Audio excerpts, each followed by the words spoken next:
There are billions of people on the planet and many different personality types. Some people are introverted, some extroverted, some are driven by logic, and others by their feelings. In a world of such diversity, how do we learn to relate to those who are different?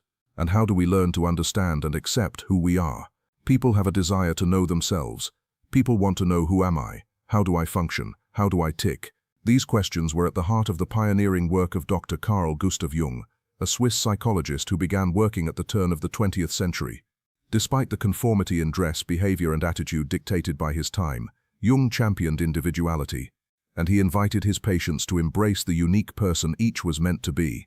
Jung said, "Okay, that's what society tells you, that's what's expected of you, but what do you think? How do you feel?" He said that we all need to get to know ourselves better and know our motives better, and if we could really look at that more, that we would be able to be more accepting of differences. In his own life, Carl Jung embarked on a painful journey of self-discovery, and the lessons he learned provided inspiration for generations to come. In 1909, at the age of only 34, Carl Jung had succeeded in creating the life he'd always imagined. Born the son of a poor country minister, Jung married the wealthy Emma Rauschenbach. Together they built an idyllic home and family. Jung had worked his way through medical school and had become a world-renowned psychologist in Zurich. And as the chosen heir apparent of pioneering psychoanalyst Sigmund Freud, Jung was at the center of a revolution taking place in the world of psychology. That revolution was based on Freud's radical concept of the unconscious. At a time when Victorian society prided itself on being highly rational and civilized, Freud argued that people were really driven by repressed urges they weren't even aware of. Jung was one of the few who had embraced Freud's provocative ideas. The pair quickly became partners in promoting psychoanalyses around the world. And slowly, they were gaining the respect of the mainstream medical community. In Freud, Jung had found not only an important professional mentor, but also a father figure. His own father died when he was just 20. The death of Carl Jung's father ended any money coming into the household, and it was up to him then. He was the only son. It was up to him to take care of both his mother and his sister. And so keep in mind, Jung was sort of an orphan. He looked for a guide, a father, you understand, and he found that in Freud, Jung's future seemed secure, but there was just one problem. Jung had nagging doubts about some of his mentor's theories. For Jung, Freud was too closed, too narrow. Jung was very open. Nothing. He closed his eyes to nothing. Jung spoke about Freud in a 1959 interview. "I liked him very much, but I soon discovered that, when he had thoughts on things, then it was settled while I was doubting all along the line." Freud's theories on the sex drive were particularly troubling to Jung. While Freud believed that sexual urges were the sole driving force behind human behavior, Jung believed that we're influenced by many other factors, like religious beliefs, the need for approval, and the drive for power. Freud said in effect, "No, it's sex or nothing." And Jung said, "I can't accept this theory wholeheartedly," and this is really what caused the rupture between them. Things came to a head in 1913, when Jung published a book which directly contradicted Freud's theories. Unwilling to tolerate dissension in his ranks, Freud cut all ties to his former protégé. Jung's mentor now became his most outspoken critic. Carl Jung was ostracized from the psychoanalytic movement he'd helped to establish. It was a big blow to Jung. He went through a period of disorientation, and a period where he wasn't really sure whether he had lost his sanity or not. Though the separation was in the coming, it threw Jung into a deep depression, which, however, was beneficial. It was liberating. He had to go on his own. The son has to do his own thing. Ultimately, Jung would go on to do his own thing. But the years ahead would be difficult. Just months after Jung's own life had been shattered, the fabric of Victorian society was also torn apart. As World War I exploded across Europe, Jung retreated to his house on Lake Zurich to fight his own internal battle. He went down to the beach in front of his house and played with the pebbles and sand, and he said, "I don't know why I'm doing this, but this is the only thing right now that will relieve the anxiety and the disturbance that I'm feeling." From there he went into what he calls the confrontation with the unconscious. Desperate to find his way, personally and professionally, Jung began a process of deep self-analysis. He spent hours alone recording his thoughts, analyzing his dreams, and making elaborate drawings as a way to express the deepest parts of his unconscious. Jung used this period to think about what he was going to do with his life. He said to himself, "I can't continue to practice psychoanalysis if I use Freud's terms and Freud's methods. I have to create a system of my own." As he probed deeper and deeper into his own psyche, Jung became increasingly convinced that his unconscious was driven by more than just sexual urges, repressed thoughts and memories. There was another influential force that Freud had overlooked: the history of civilization.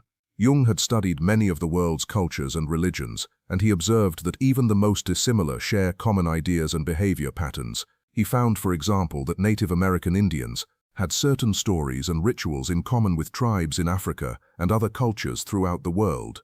And he said, these things are in common, and these people don't know anything about each other. They have no way to communicate with each other. How is it, why is it, that they are all telling a very similar, if not the exact same version of this same story? Jung concluded that the unconscious is influenced not only by our own experiences, but by the collective experiences of all people. These common ideas are passed down through history, religion, and culture. He called this wealth of inherited knowledge the collective unconscious. It is this collective unconscious that leads human beings around the world to adopt similar behavior patterns without even realizing it. Every culture has certain classical, typical behavior modalities, like the hero. You can go from east to west, north to south. You can recognize a hero. You can recognize a soldier. You can recognize a healer, or the father as the great good figure who dispenses all knowledge and all wisdom, an unforgiving, disapproving mother. These are universal behavior patterns. They just appear in different clothing at different times. These behavior patterns, Oregon archetypes as Jung called them, help us quickly and comfortably size up other people. I'm Luke Skywalker.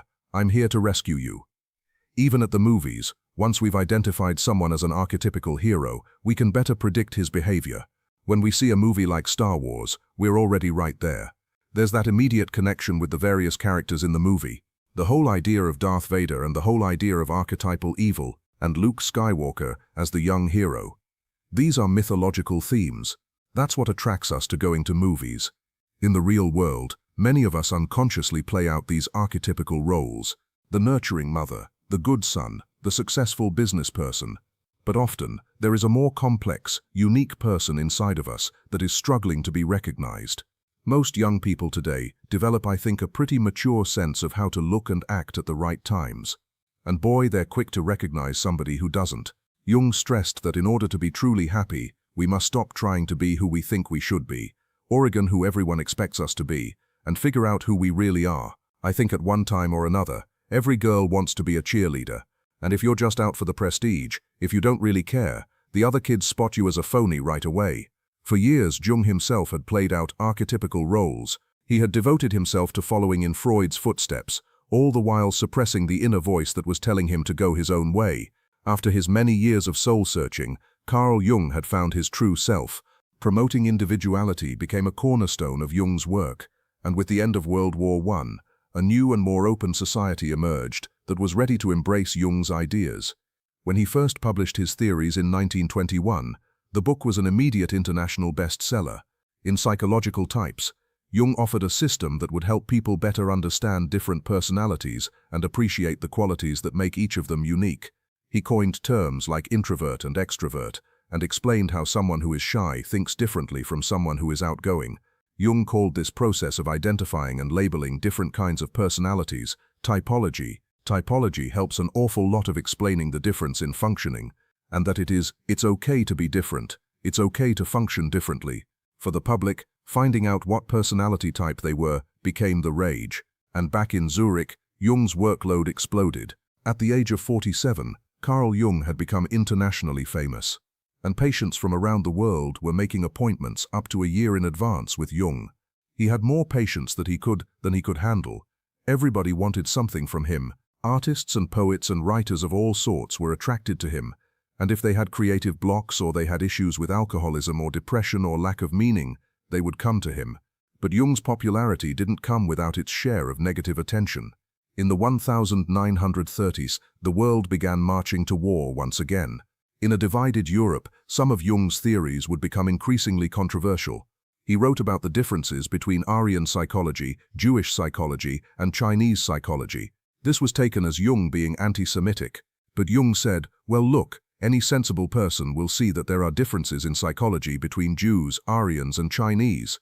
Jung felt that if everyone could learn to understand each other's differences, there would be less conflict in the world. But ironically, Jung's theories were adopted by the Nazis, who twisted them to suit their own agenda. Jung sparked controversy in 1933, when he agreed to take over as head of an international society for psychotherapy. At the time, most of the group's members worked in Germany and were facing Nazi domination. Jung wrote that he wanted to help his German colleagues keep their relatively new profession alive, despite this oppression. But some viewed Jung's efforts as collaboration. At the time, Germany was the predominant country in Europe, before World War II. Everything science, philosophy. So Jung felt it was very important to maintain psychotherapy in Germany, if at all possible. So he worked with the Nazis from 1933 to 1940, and people have not forgiven him for doing that. Over the years, Jung vehemently denied being an anti-Semite and supporting the Nazis, but controversy remains. Toward the end of his life, Jung turned away from treating individual patients, traveling, and lecturing. A true introvert at heart, he spent increasing amounts of time at home on Lake Zurich, surrounded by his family. When his supporters began urging Jung to start an institute that would teach and spread his theories, Jung only reluctantly agreed. He had an allergy against following. He, didn't want you to follow a guru. He didn't even want you to follow, Christ. He didn't want to follow, he wanted you to become an individual. So he didn't want people to follow him. But he realized people wanted to learn and study, his ideas and his thoughts, and he had no choice. Eventually, societies bearing Jung's name sprang up from San Francisco and Kiev to Singapore and Argentina. Jung himself spent his final years writing and enjoying a simple life. He died at his home in 1961. He was 85 years old. Despite his wishes, a definite cult of personality developed around Carl Jung after his death.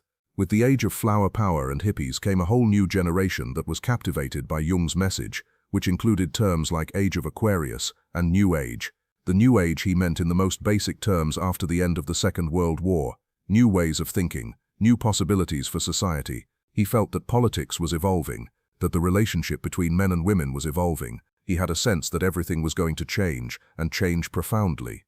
More recently, Jung's original work with personality types led to perhaps his most enduring and practical legacy, the Myers-Briggs test.